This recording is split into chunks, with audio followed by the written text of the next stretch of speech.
ఈలోగా కృష్ణుడు కనపట్టలేదా, నీటిలో దూకాడు అన్నారు.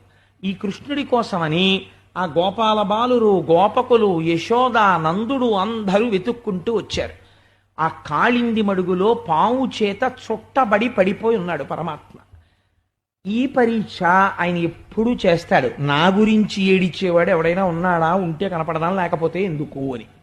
కాబట్టి అలా ఆర్తి ఉన్నదా లేదా చూస్తున్నాడు. అంటే ఇక్కడ పోతన గారండి భక్తి అంటే ఏమిటో నిర్వచనం చేశారు. ఎంత గొప్ప మాట అంటారో చూడండి. ఆ గోపకాంతలందరూ వచ్చారు, వచ్చి నిలబడి వాళ్ళు ఒక మాట అంటున్నారు.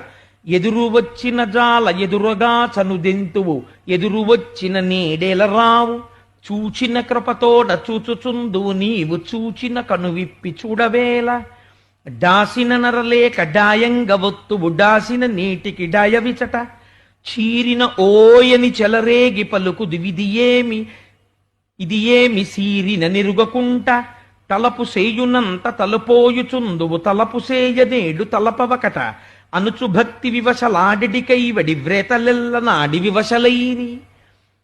వాళ్ళు భక్తికి ఒక నిర్వచనం చెప్తున్నారు. కృష్ణ, మేమెప్పుడైనా నీ వేపు 2 అడుగులు వేస్తే నువ్వు మా వేపు 200 అడుగులు వేసేవాడివి. భగవంతుడి వేపుకి మీరు 1 అడుగు వేయడం నేర్చుకుంటే భగవంతుడు 100 అడుగులు మీ వేపుకి వేస్తాడు.